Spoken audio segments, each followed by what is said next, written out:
ഇന്നലെ പോളണ്ടിൽ ഡിസംബർ 6-ാം തീയതി ഇവിടെ സാന്റാക്ലോസ് ഡേ ആയിരുന്നു. ഇന്നലെ വാൾഡി ലീവായിരുന്നത് കൊണ്ട് ഞങ്ങളൊരു ചെറിയ ഷോപ്പിങ്ങിന് പോകാമെന്ന് വിചാരിച്ചു. പുറത്തിറങ്ങിയപ്പോൾ മഞ്ഞും മഴയും പെയ്യുന്നു. അതും കുറച്ച് കളിച്ച് ഷോപ്പിംഗ് സെൻറ്ററിൽ വന്നു. അവിടെ ഒത്തിരി ക്രിസ്മസ് ട്രീ ഉണ്ടായിരുന്നു. 1-2 പിക്സും എടുത്ത് ഞങ്ങൾ നോക്കുമ്പോൾ അവിടെ ഒരു കുട്ടി ട്രെയിൻ. ഇന്നലെ സാന്റാക്ലോസ് ഡേ ആയിരുന്നതുകൊണ്ട് കൊച്ചുങ്ങൾക്ക് കയറാൻ വേണ്ടിയിട്ടാണ്. കൂടെ വലിയ പേർക്കും കൂടെ കയറാം. അങ്ങനെ ഞാനും വെറോണിക്കയും അതിൽ കയറി നല്ല ഒരു യാത്ര ചെയ്തു ആ ഷോപ്പിംഗ് സെൻറ്ററിനകത്ത് കൂടി. ഈ ഷോപ്പിംഗ് സെൻറ്റർ ഞങ്ങളുടെ സിറ്റിയിലെ മെയിൻ ഷോപ്പിംഗ് സെൻറ്ററാണ്. ഇവിടെ പിന്നെ ഒരു സാന്റാക്ലോസും ഉണ്ടായിരുന്നു. വെറോണിക്കയായിട്ട് ഫോട്ടോയും എടുത്തായിരുന്നു. എന്നിട്ട് അവർ അതിൻ്റെ ഒരു കോപ്പി ഞങ്ങൾക്ക് തരികയും ചെയ്തു.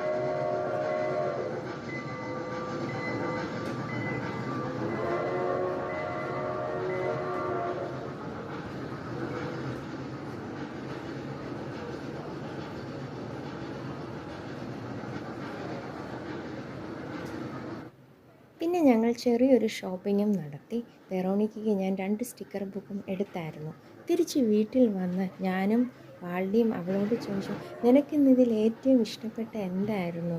അന്നേരം അവൾ പറയുക, എനിക്ക് ഈ 2 സ്റ്റിക്കർ ബുക്കാണ്. ഞങ്ങൾ വീണ്ടും ആ ചോദ്യം ചോദിച്ചു, ഇനിയിപ്പോൾ ഞങ്ങളുടെ ചോദ്യം തെറ്റിപ്പോയതാണോ?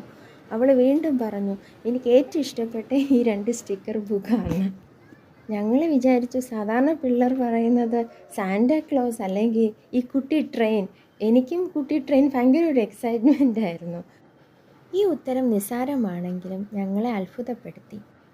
എനിക്കപ്പോൾ തോന്നി അവൾക്ക് എവിടെയോ എൻ്റെ പപ്പയുടെ സ്വഭാവം ഇല്ലാതെയില്ല. വിശേഷ ദിവസം എന്ത് പുതിയ ഭക്ഷണം എൻ്റെ പപ്പ കഴിച്ചാലും അവസാനം പറഞ്ഞു വന്ന് നിൽക്കുന്നത് ചോറും പപ്പട ചമ്മന്തിയും ആയിരിക്കും.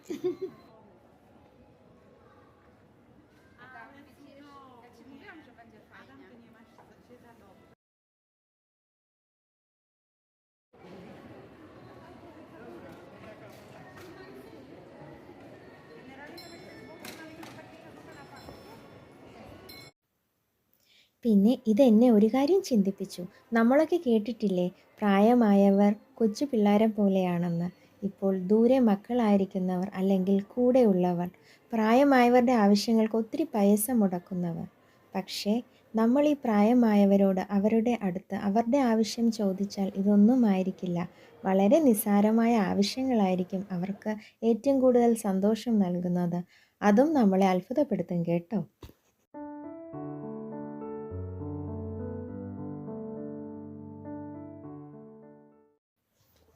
ഇന്നലെ പോളണ്ടിൽ ഡിസംബർ 6-ാം തീയതി ഇവിടെ